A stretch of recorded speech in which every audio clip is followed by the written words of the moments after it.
Actualité, le journal de l'info de proximité sur la 95.2. 27,48%, c'est le taux de réussite nationale au bac à session de juin 2025. Juste après la proclamation des résultats hier, notre reporter Cheikh Amadou Diarra a sillonné quelques établissements pour les réactions.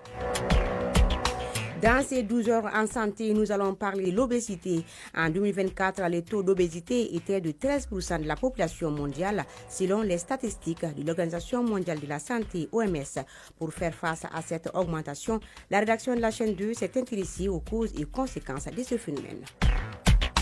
Pour le tour de l'horizon, Jafar Cham nous amènera en République démocratique du Congo, au Soudan, en Thaïlande et au Pakistan, ces derniers où des pluies extrêmes font des centaines de victimes. Le développement de tout cela, c'est en cours de ce journal. Je suis Aïssata Adit Koumbakane, la mise en onde est assurée par Penandao. Le ministère de la Santé et du Développement social a bénéficié d'un appui du Fonds mondial en équipements médicaux et en matériel roulant. Le coût de l'appui s'élève à 650 millions de francs CFA. L'objectif, c'est de permettre au département de la santé d'appuyer à son tour les communautés. La cérémonie de réception était présidée par le ministre de la Santé et du Développement social. Nous l'annoncions au sommaire, 27,48%, c'est le taux de réussite nationale du bac à session de juin 2025. Les résultats du baccalauréat ont été affichés hier dans l'après-midi au niveau de l'établissement secondaire. Juste après la proclamation des résultats, notre reporter Cheikh Amadou Diarra a sillonné quelques établissements pour les réactions suivantes.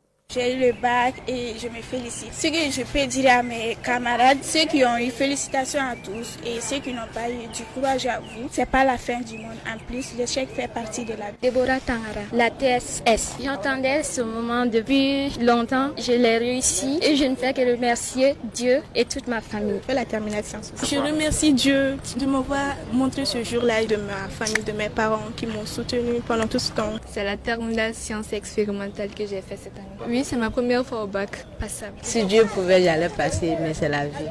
L'année prochaine, je vais pousser, travailler pour avoir. Bon, je compte partir étudier la médecine à l'université parce que j'ai envie de devenir médecin, quoi. Si je pars à l'université, je compte faire marketing, communication. Je fais la TLL au lycée Notre-Dame du Niger. Aujourd'hui, je suis très contente et heureuse à la fois.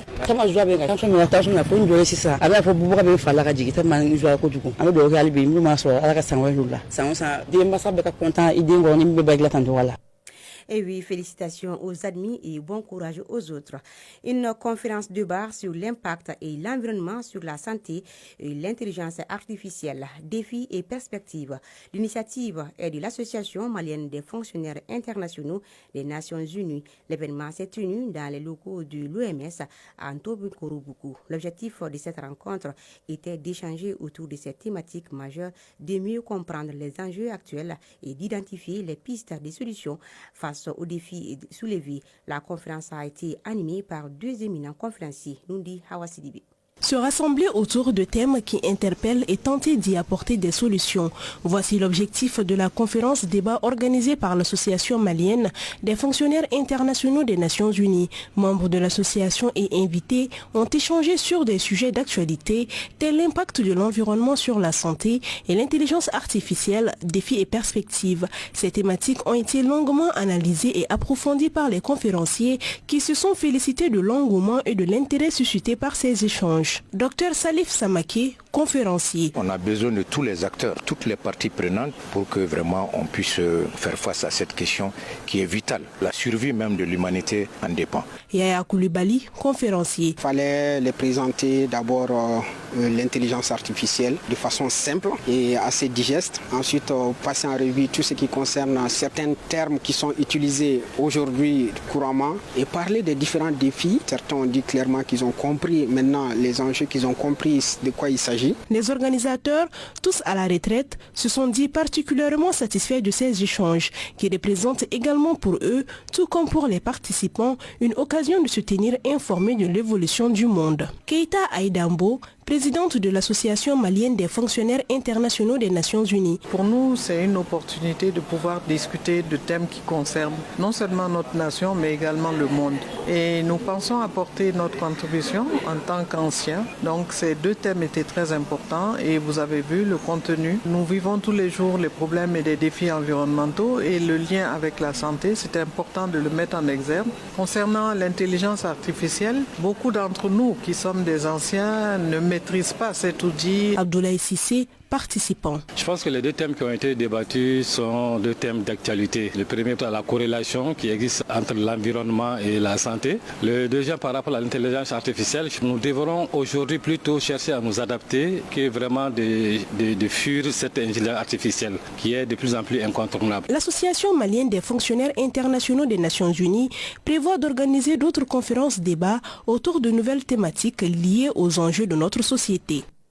Reportage signé Awa Sidibé. Voyons à présent ce qui domine l'actualité internationale. À présent, le tour d'horizon de l'actualité internationale. Il est à mes côtés Jafar Cham pour le développement de l'actualité internationale. Jafar, bonjour. Bonjour Kumba, bonjour à tous. Tout d'abord, tu nous amènes à RDC où les M23 menacent de boycotter les pourparlers de Doha, la paix en suspense. Le processus de paix reste fragile à l'est de la RDC et le M23 menace de boycotter les pourparlers de Doha prévus le 8 août prochain en raison, disent-ils, le non-respect de la libération de prisonniers par Kinshasa, une exigence inscrite dans les accords initiaux. Sur le terrain, les affrontements se poursuivent entre rebelles, milices d'autodéfense et forces de l'armée congolaise. Le sommet de Doha prévu le 17 août est désormais perçu comme un tournant crucial pour éviter l'enlisement du conflit. Au Soudan, guerre civile, famine et épidémie plongent le pays dans les chaos. Plus de 2 ans après le début de la guerre civile, la situation humanitaire est alarmante. Le conflit entre l'armée régulière et les forces de soutien rapide déclenché en avril 2023 a fait des millions de déplacés et provoqué une explosion des cas de choléra, de rougeole et du paludisme. L'UNICEF alerte des milliers d'enfants souffrent de malnutrition aiguë, l'économie est à l'arrêt, les terres agricoles détruites et les écoles transformées en abris. Le patrimoine culturel, lui non plus, n'est pas épargné avec plus d'une dizaine de sites endommagés, dont le musée national. Thaïlande, Cambodge, nouveau affrontement meurtrier, l'ONU appelle au calme. Oui, des combats ont éclaté dans la nuit entre la Thaïlande et le Cambodge, portant le bilan à 33 morts, dont 13 côté cambodgien et 20 côté thaïlandais. Plus de 150 000 personnes ont été déplacées. Le Cambodge accuse Bangkok d'avoir tiré des obus d'artillerie sur la province de Pursat et appelle un cessez-le-feu immédiat. Le Conseil de sécurité de l'ONU, réuni en urgence, demande aux deux pays de faire preuve de retenue. La Thaïlande, qui a décrété la loi martiale dans 8 districts frontaliers, se dit ouverte à une médiation, notamment via la Malaisie, actuelle présidente de l'ASEAN, Association des Nations de l'Asie du Sud-Est. Au Pakistan, cette fois-ci, des pluies extrêmes font des centaines de victimes, dont 126 enfants. Oui, les pluies de mousson ont fait 266 morts, dont 126 enfants. Depuis le début de la saison, les victimes sont souvent péries dans l'effondrement de maisons, par noyade ou par électrocution, alors que cette mousson, qualifiée d'inhabituelle, a commencé plus tôt que d'habitude. La province du Punjab, particulièrement touchée, enregistre 73% des pluies supérieures à la normale, et le mois d'août s'annonce encore plus critique selon les autorités. La population est appelée à la prudence, notamment à éviter les baignades et à limiter les déplacements en cas d'intempéries. C'est ce qu'il fallait retenir de l'actualité internationale. Merci Jafar Cham pour ce tour. Retour au Mali, un pays riche en culture. Pour redonner aux Maliens le goût de découvrir leur propre patrimoine, l'agence Mali Tourisme organise depuis quelques années le Bamako City Tour.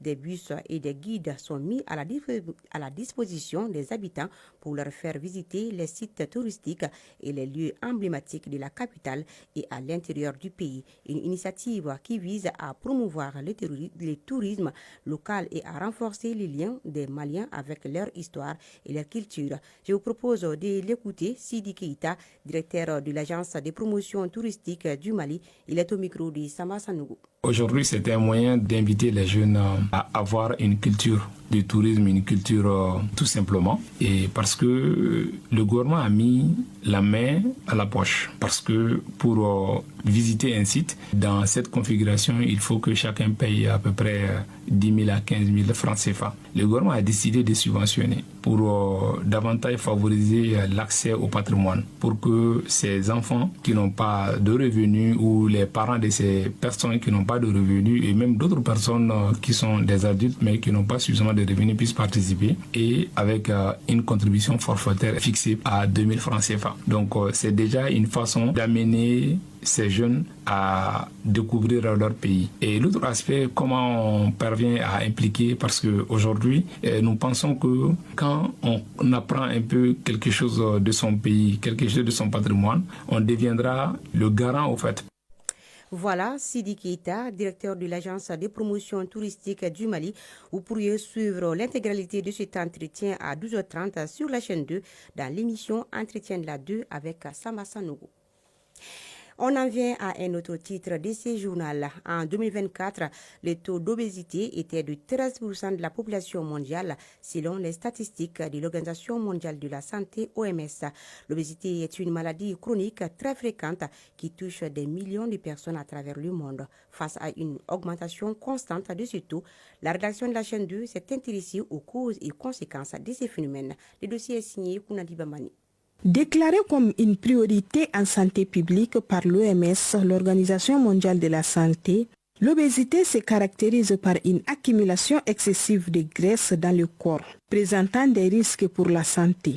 Dr Dramé Bamouri, diabétologue, nous indique qu'elle est liée à plusieurs facteurs favorisants. Une étude étudiée à l'hôpital du Mali en 2016 retrouvait que 90% des femmes ou des enfants qui ont des obésités donc retrouvent une cause d'obésité familiale. Donc, vu l'habitude alimentaire et la sédentarité qui sont des points essentiels, donc ce sont les facteurs qui favorisent l'obésité. Chez les personnes où les grignotages sont fréquents, chez les personnes où la sédentarité est élevée, et puis souvent même on a l'obésité depuis l'état préconceptionnel, c'est-à-dire avant la naissance.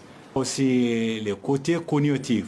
Au Mali, comme dans le reste du monde, l'obésité prend de plus en plus d'ampleur. Les personnes qui en souffrent sont confrontées à plusieurs problèmes. Koulibaly Fatmata Doumbia, ménagère.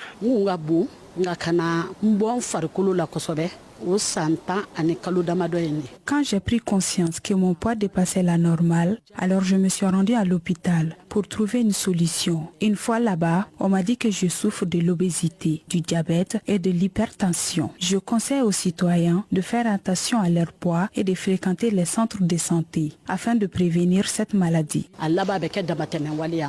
Jakite Sanou Diallo, agent de santé.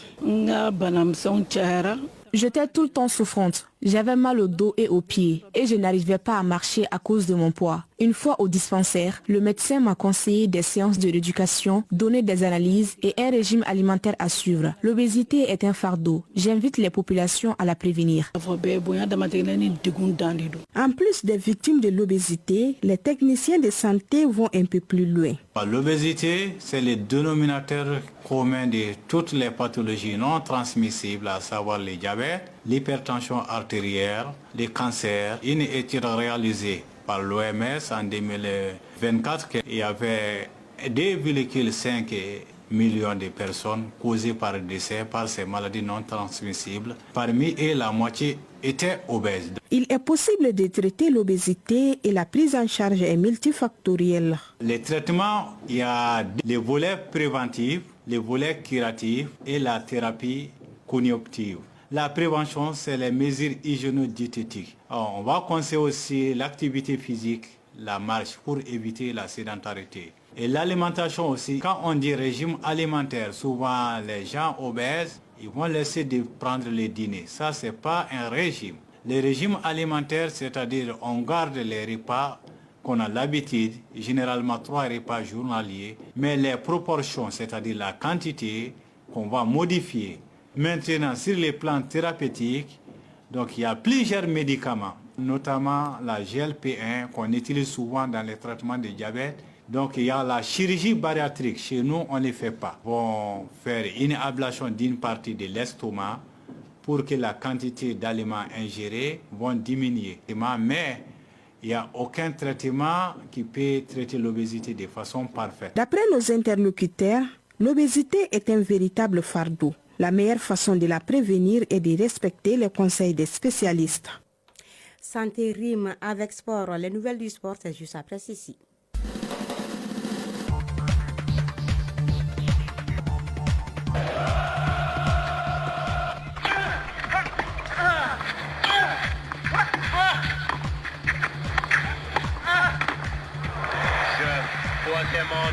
Moya.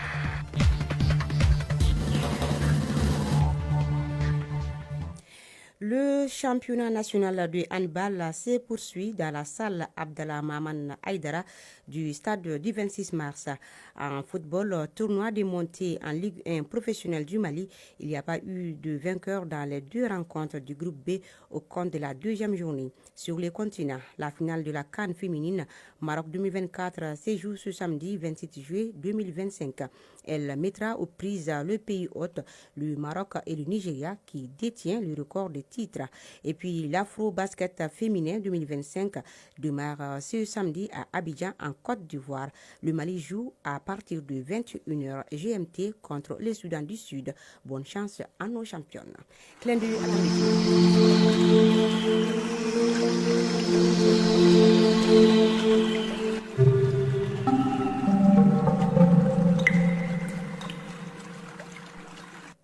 À 12h16, le thermomètre affiche sur Bamako et environ 30 degrés Celsius. La maximale attendue sera de 32 degrés Celsius et le coucher du soleil est prévu pour 19h00. Et c'est tout pour ce journal qui vous a été présenté par Aïssata Dit Koumakani. Réalisation Samba Sanogo, Suman Fomba, mise en onde Penandao, mise en ligne Baditouri, coordination éditoriale Sidi Traoré et Diefadjara. Grand merci à vous aussi de votre aimable attention. Bon week-end.